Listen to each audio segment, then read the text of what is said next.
Cryptonarium presents Foe, a short story, written and narrated by M.H. Tardif.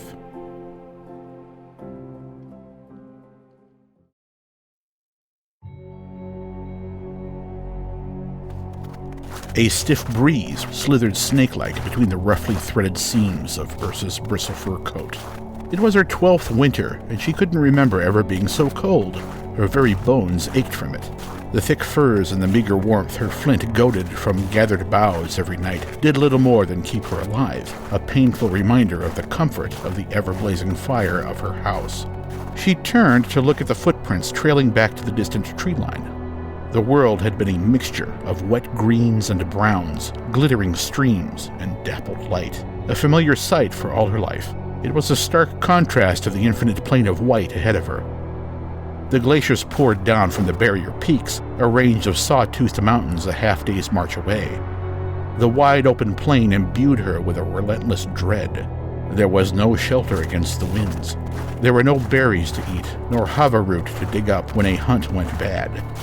Like a drop of blood in a lake, that which was hot and living would be lost to the cold and inanimate, diluted by the uncaring nature of nature. She adjusted the strap of the hard plastic box hanging from her shoulder and tightened the grip on her spear, squeezed the fire-hardened staff that was twice her height. The thing wasn't much good as a weapon, a tool the village fur-maker had cast aside and forgotten before he had left with the others. It made a good walking stick, though, and she was sure she could keep most animals at bay. A hefty whack from the blunt but weighty stone head would be enough to convince anything she wasn't going to be a meal tasty enough to justify the effort. Ursa started toward the mountains, the crusty snow crunching beneath her fur-clad boots. For 3 turns of the sky, she'd traveled away from the great star in the daytime and toward the brightest star of the descending eagle at night, toward the green men, exactly as Papa had told her. Papa took a long slurp of steaming broth before collapsing back onto the bed. It was the most Ursa had seen him take in 3 days. She tried and failed to convince herself he was getting better. "Are you keeping up with me?" He meant with a special tongue, a language very different from that common in the village. They had spoken it to each other as long as she could remember. Mama would occasionally catch them rattling strange words back and forth, and then chide them in her typically gentle way. There was always a fear couched in her admonishment. Papa was usually so quick and natural using it, Ursa often had difficulty understanding him. It wasn't the case today, though. His energy had been sapped by the sickness, and his speechcraft was a shadow of its former glory. Or maybe she'd finally become fluent after many years of practice. The reason really didn't matter. Being the only 2 people left in the entire village meant any language was only for them anyway. "I'm not having any trouble," he responded with another soggy cough. She did her best to keep the cloth pressed to his skin as she worked up the courage for her question. "Papa, are you sure you're not being punished?" His hand went up, pushing her away from his head as he sat up and stared into her suddenly frightened eyes. A spark of life filled him for a split second, something like rage, but not directed at her. It went away as quickly as it came, and he collapsed back with a heavy sigh. "Ursa, don't become one of those frightened sheep who left us here. I'm not being punished by any force of God or heaven. I'm sick, nothing more." "But why aren't I sick?" He closed his eyes and made a humming noise. Ursa thought he might be falling asleep, or worse. I've wondered about that. I'm not really surprised about my condition, only that it took so long. Some common virus that my body isn't able to fight off, and to that which yours is immune." Her brow furrowed as she tried and failed to navigate the string of strange words. Papa read the confusion latched onto her face and beamed like he always did when teaching her a new bit of the special tongue. "You're used to the things in the air that have made me sick, Ursa, so they don't affect you. It's called an immunity. You may have had it passed on to you in your blood, in this case from your mother." She thought for a moment. "Don't I have your blood as well?" He closed his eyes. The smile remained. "Something else from your mother. A sharp mind, always ready with the next question." He took a deep breath and slowly drained his lungs, working against an impending cough. "I see no reason to hide the truth from you any longer. Do you remember what the elders would call me?" She slowly nodded. The many turns of isolation, being alone in a deserted village, hadn't softened the memory. At every gathering and feast, the elders never addressed him by his name, Elstar, but only as outsider, the word carrying 100-stone weight of contempt on its back. It was professed Papa did not belong. He did not belong to the tribe, nor to the great eagle of the night sky, nor the red soils from which the goddess of the forest had been born, nor the god of the barrier peaks astride in the valley beyond. He was not natural. Bad medicine. My intent was to stay for only a few turns, but I grew attached to your beautiful mother. I thought I could raise a family while continuing my work, live a simpler life. Everyone but your mother thought me something of great power, very dangerous. What about the fall? Her insides twisted into a knot with shame as the question left her lips. To ask such a thing made it seem to her she thought him an outsider as well. The Daystar falling from the sky to blind onlookers, the horrible thunder and wind, the great anger and pillar of blackness that frightened everyone to the point of sickness. Was this Papa's doing? Was the god or goddess showing them contempt for him or those who would give him shelter? There are things I couldn't explain. I didn't know how. Too much other knowledge is needed. Too much foundation. She tightened her grip on his hand, unable to stop his mind from drifting further away. The fall, Papa. Did you cause the fall? My voice was but a whimper confronting a gale. I meant to tell her everything about me. I never... Ursa. She flinched. Yes, Papa? His eyes stared at something far behind her. The box. Without it, the green men won't help you. They can't. With it, they'll have to take you. They must. She furiously wiped her face and sniffled, reached under the sagging bed, probed her fingers across the dirt floor until she felt the hard shape of the box. She pulled it out by the attached strap. The dull black surface, made from what Papa called plastic, was ice cold in her hands, further evidence of its sorry state. When it was alive, the box would constantly radiate a slight heat. She could remember warming her feet against it on cold winter nights. Papa panted, his lungs under a tremendous burden. When he spoke, the words were whispers. She leaned closer and held her ear beside his mouth.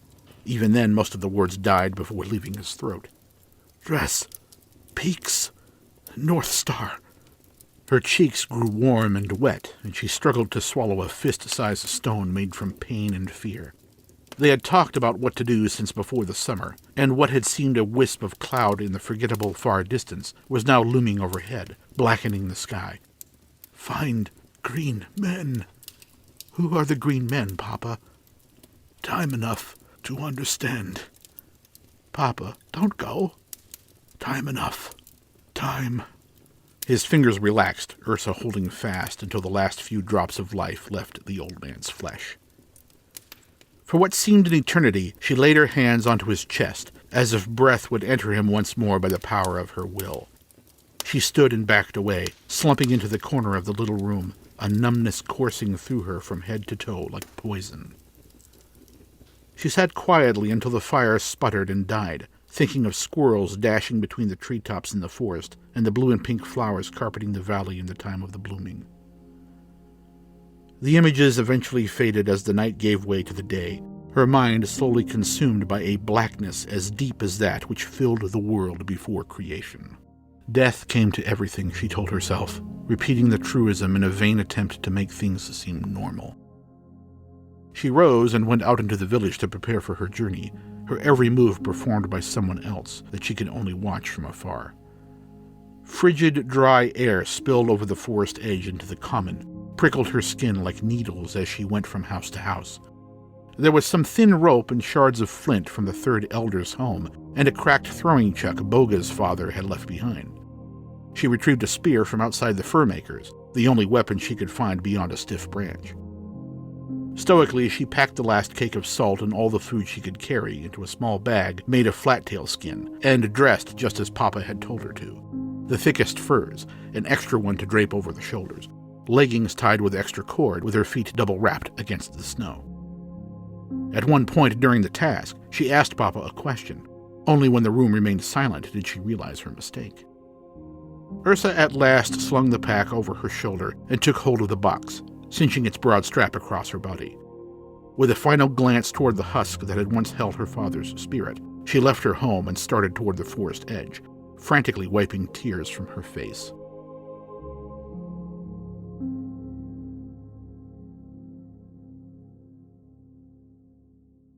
A breeze washed across the frozen plain like misery's afterthought, carrying minuscule crystals of ice across Ursa's hands and forehead.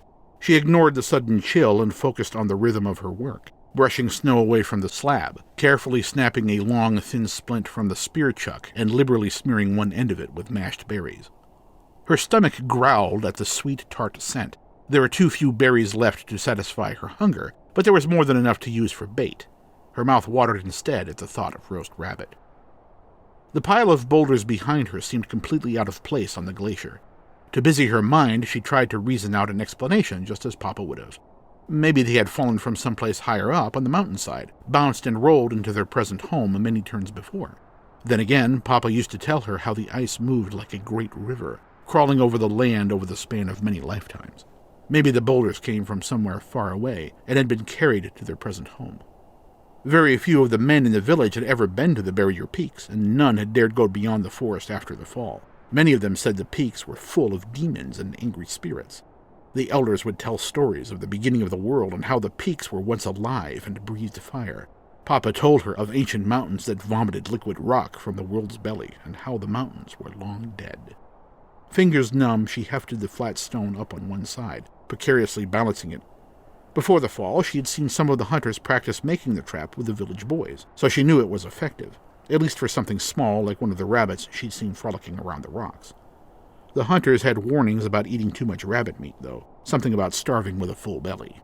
She'd never asked Papa about it and never thought to ask the box, so she just ignored the caveat altogether. She'd rather starve on a full belly than an empty one.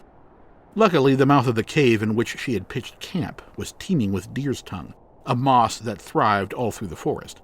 It was edible, though it tasted of wet dirt, and had the curious property of a long, slow burn. A fire made of deer's tongue would never get very hot or very large, but it would burn unattended for a turn and a half, and keep the worst of the winter chill at bay if held close. And given enough time, it could cook a rabbit.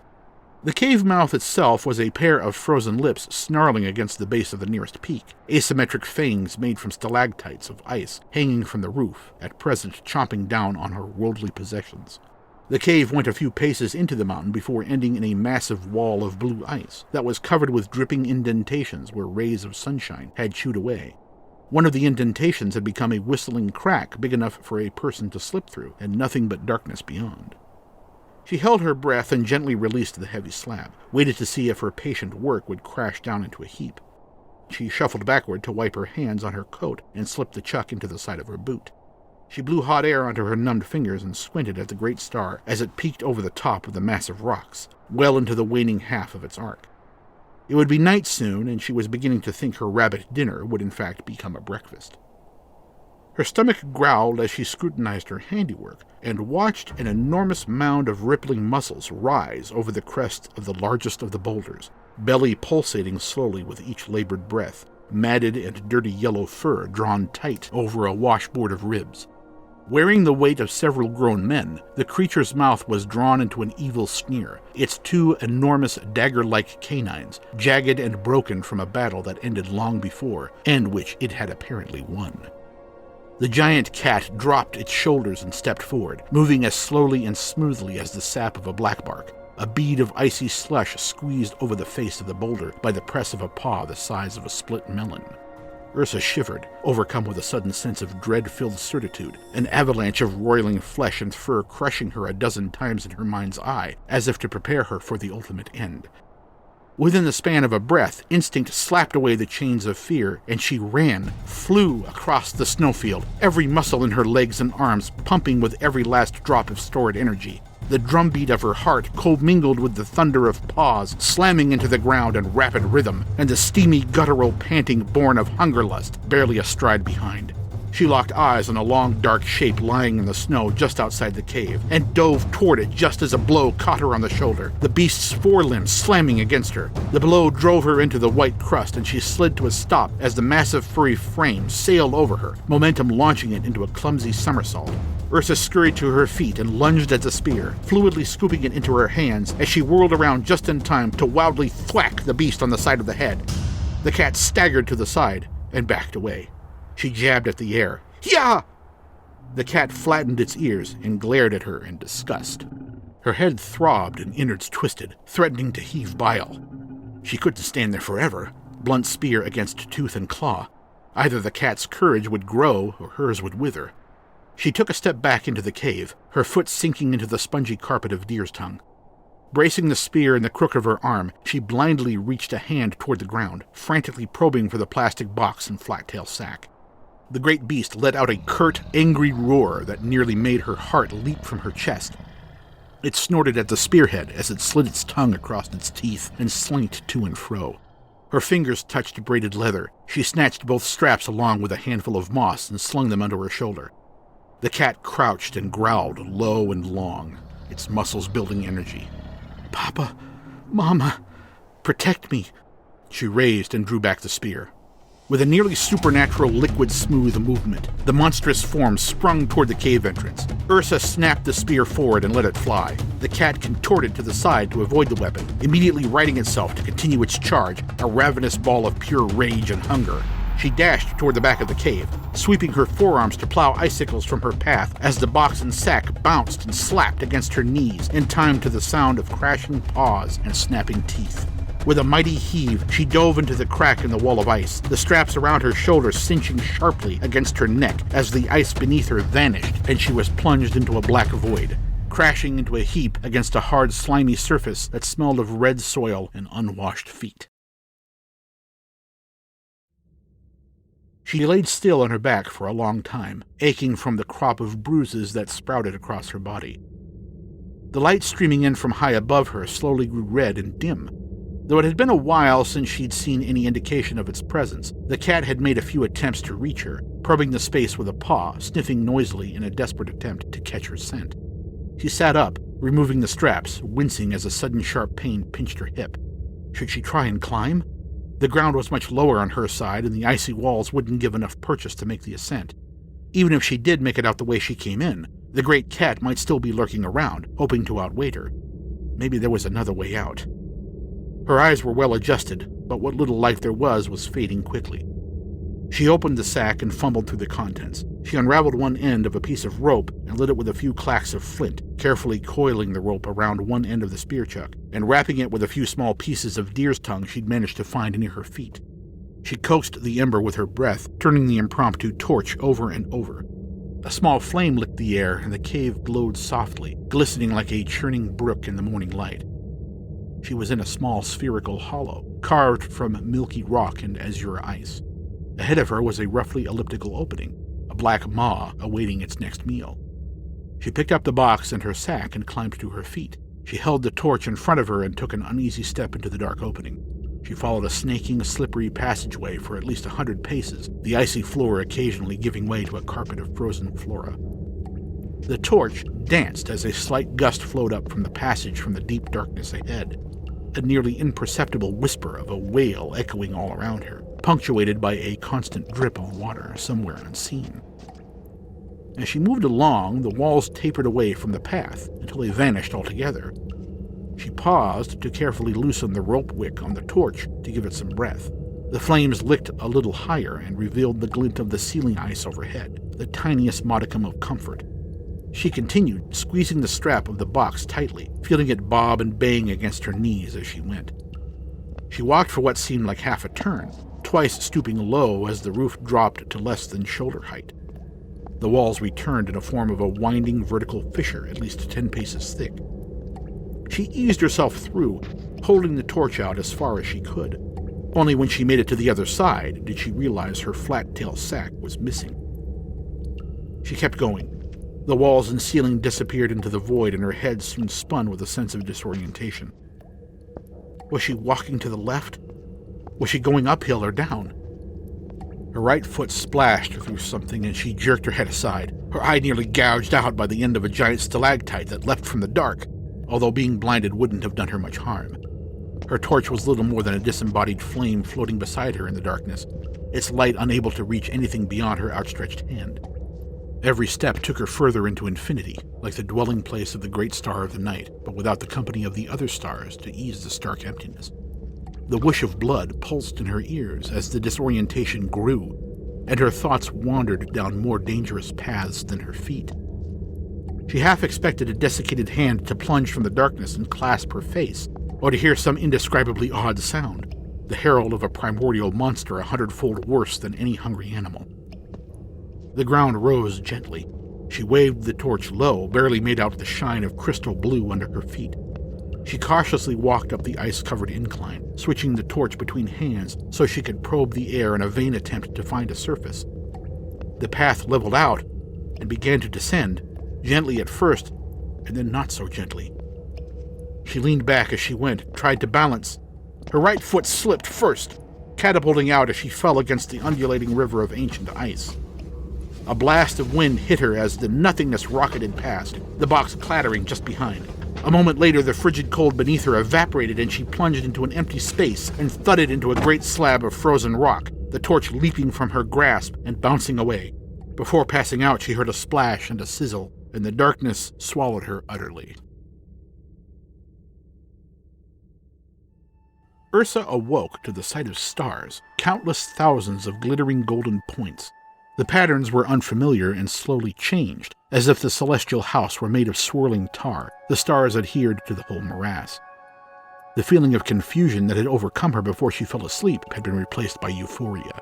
She was floating in the night, her body suspended in a sea of eternity, a feather carried on a puff of air, unguided and helpless. Her chest felt heavy, and she found breathing difficult, waves of dull pain traveling across her body.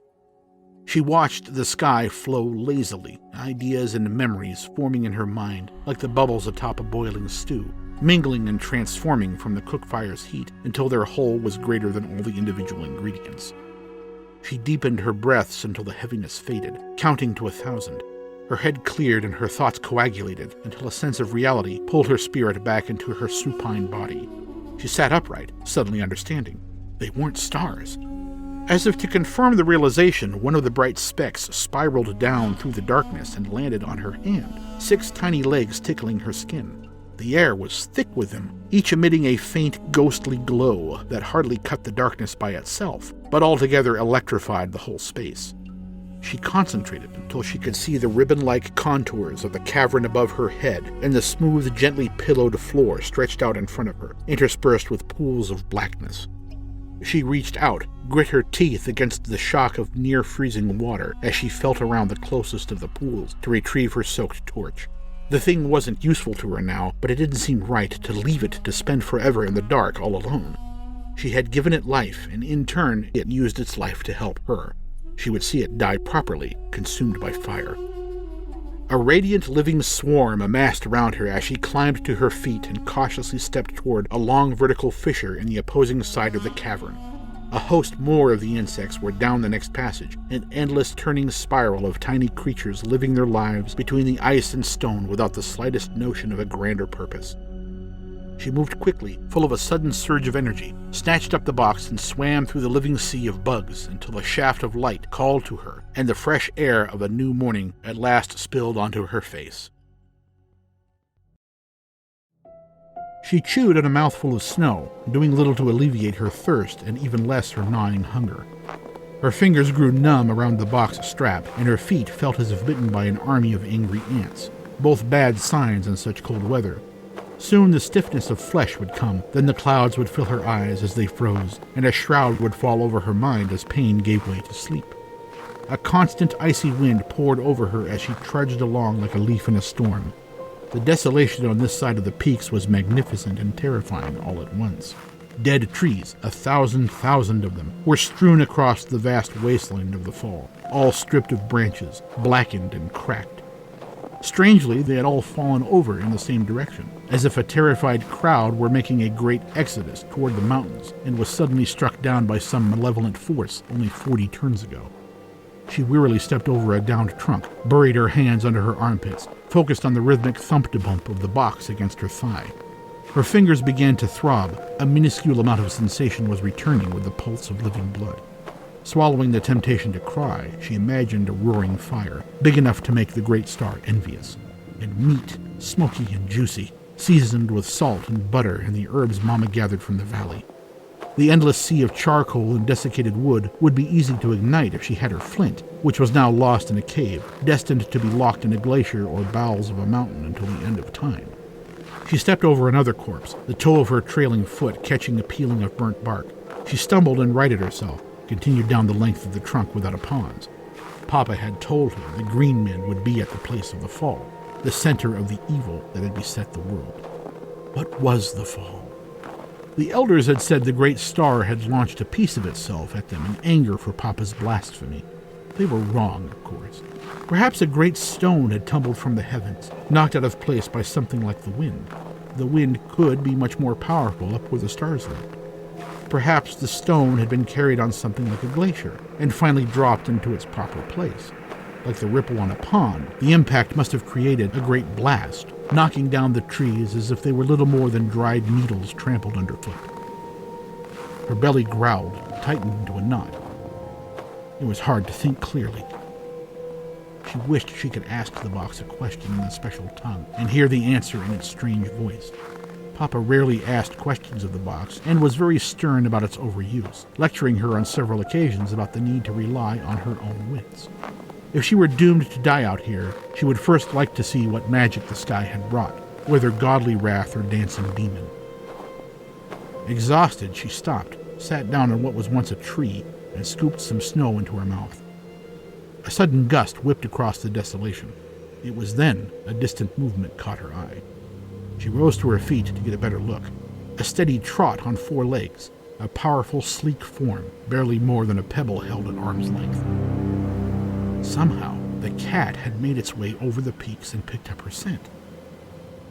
How?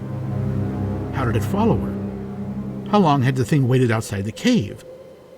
Did it know of a pass through the mountains or the caverns within? She scanned the nearby ground. Anything she could easily wield as a club would crumble before the first blow, and there wasn't time to dig through the snow for a sizable rock. She started toward the center of the destruction once more, walking as fast as she could, trying her best to keep her footfalls in time with her thundering heart.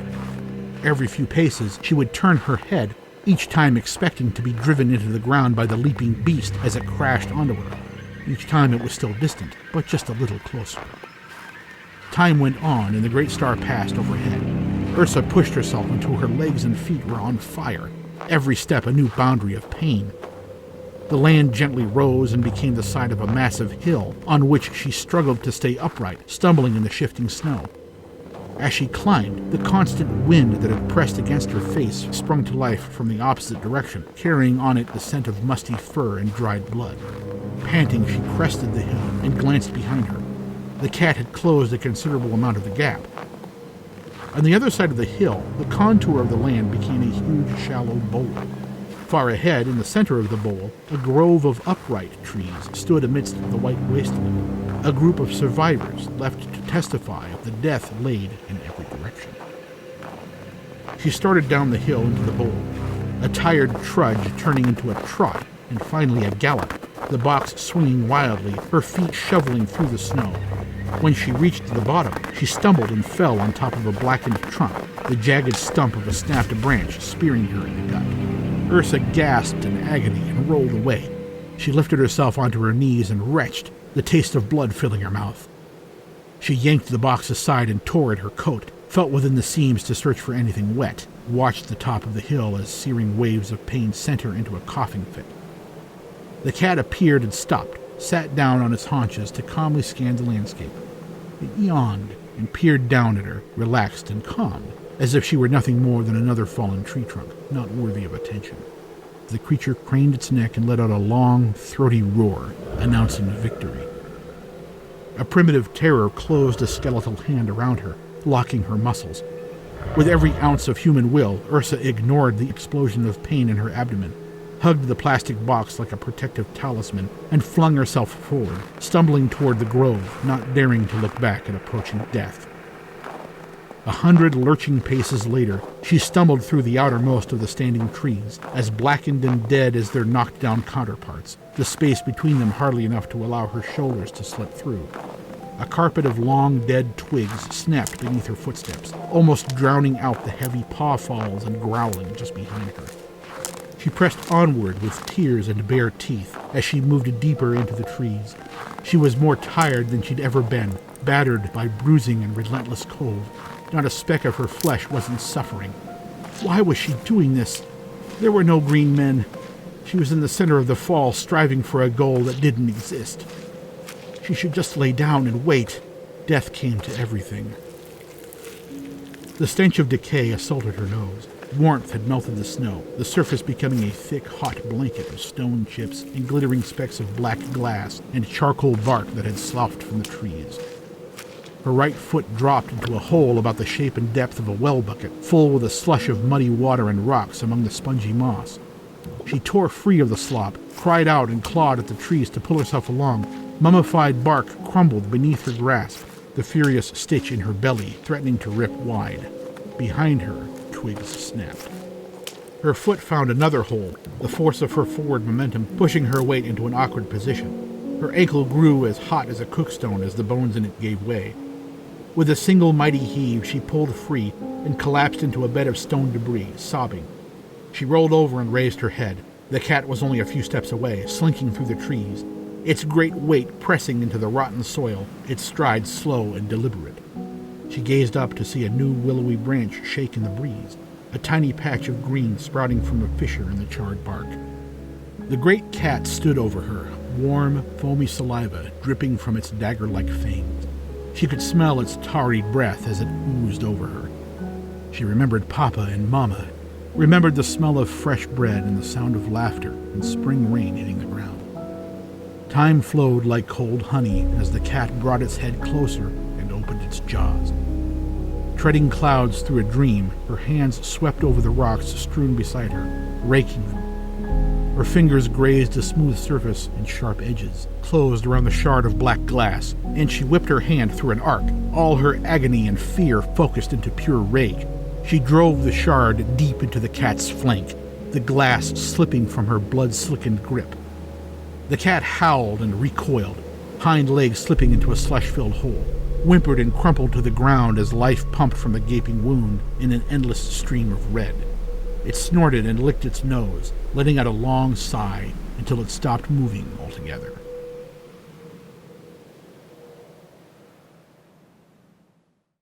Ursa fell asleep the instant she crawled atop the carcass, soaking up the last vestige of heat as she drifted into a dreamless trance. In the morning, she gathered some kindling within an arm's reach and made a small fire to cook meat she'd carved away from the cat's shoulder. It was as tough as flat-tail pelt, smelling like burning dust and tasted like salted cream. As she ate, she pulled the spear chuck from her boot and tossed it into the fire, watching it turn to ash. Her right foot felt like a sausage stuffed into too small of a casing. She could probably stand and hobble around the grove enough to gather snow or firewood and relieve herself from time to time, but she had no chance of going anywhere else. Eventually the cat would be used up or too foul to eat, and she would die. She laid back, her face warmed in the daylight. The idea of dying no longer frightened her. Holy shit! She lifted her head and blinked hard. 2 men and a woman were looking at her from within the trees. The man closest to her was lantern-jawed and handsome, like Ashy's big brother, and the other behind him was older, like Papa. The woman was looking at the dead cat. She was pretty and about the same age as Mama had been before she died. They each wore strange clothing, the color of grass in bloom, much thinner than furs and without any visible seams. "Where do you think she's from?" "A straggler lost from a local tribe, no doubt," the old man said, his voice harsh and scratchy. It sounded very unpleasant. On his chest, his clothing was labeled with the symbols of the special tongue, Hockner. The woman drew closer and dropped to her haunches, examining the cuts on Ursa's hand. "Well, if she is lost, we can't leave her out here. She's injured." Ursa understood the words, but thought it wise not to give away that fact just yet. She sat upright and stirred the little campfire next to her with a stick, then threw the stick into the flame. The young man approached, suddenly fascinated by the cat's body. "Look at the cut on this thing! I think she killed it." "Nonsense," Hockner scoffed, tapping his fingers against a little golden rectangle. "Seriously, Doc?" He pointed to the black glass protruding from the cat's side. "This is some special forces shit." The woman reached out to touch Ursa's hand. "She'll die out here if we don't do something." The man Hockner looked annoyed and continued tapping. "Ms. Gafferty, you know as well as I do that meddling in the affairs of the past could cause irreparable harm to the Continuum. We are here to survey this impact site, not make friends with the locals." The woman Gafferty glared at him. "I said she'll die." I'm sorry if I sound cold-hearted, but we can't rescue every native we run into from their own mortality. She could be diseased or particularly low IQ. Exposing ourselves to her or extending her life might cause extreme temporal dissonance. Now Gafferty looked annoyed. She smiled at Ursa. Her voice was so gentle and calm and familiar. Do you understand me? We saw the smoke from your fire. Are you alone out here? She's probably one intellectual level above the thing she's eating. The woman Gafferty looked deeply into her eyes and repeated the words. Do you understand me? Ursa nodded slowly, mimicking Papa's habit. The gesture was too subtle. The woman didn't notice. You're wasting your time. It's my time to waste. And what do we have here? Gafferty reached out over her and grabbed the box. Ursa reached for the strap to stop her, but decided to relinquish it. If these were the green men, the box was ultimately for them. Oh my God, this is Alistair's field terminal. What? Hockner snatched the box from her hand.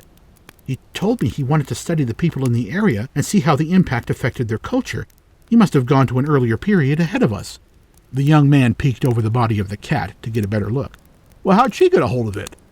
It belonged to Papa, Ursa said, digging a bit of meat from between her teeth with her tongue. The three green visitors stared at her, mouths agape. Natives speaking English? The young man said. I thought that only happened in Star Trek. Hockner slid the little rectangle into a pouch hanging from his waist. Obviously, Professor Rayford instructed her. It's not without precedence. Samoset spoke English to the pilgrims. Papa's dead. Gafferty's smile faded. Oh, I'm sorry. He told me to give you the box. A look of realization crossed the woman's face. What's your name? The young man smirked. Maybe it's Samoset. Ursa. Well, that is a very beautiful name. My name is Margaret, or Maggie, if you like. The old man stepped between a pair of tree trunks to get closer. We need to leave here at once. We'll recalculate for a few days prior to now and return to do a proper survey, hopefully without all the distractions. Dave, give me a hand. I'm not sure she can walk. The young man moved around behind her. Absolutely not. It's against all departmental regulations. The board would have my neck. You can... To hell with the board. I'm not going to be a party to a compounded mistake. I'm taking her back with us. The old man scowled and turned to leave the grove. This is going on my report, Miss Gafferty. Maggie held out an inviting hand. I knew your father. He was a good friend. Ursa looked at her hand and then her eyes. She did indeed look like Mama. The three of us are from the future. Do you know what that is? Ursa shook her head. Well, it doesn't matter. You'll have time enough to understand. Time enough.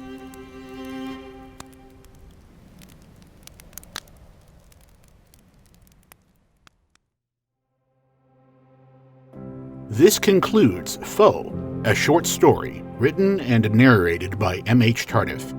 To support this and future releases, please subscribe, like, and comment. Thank you for listening.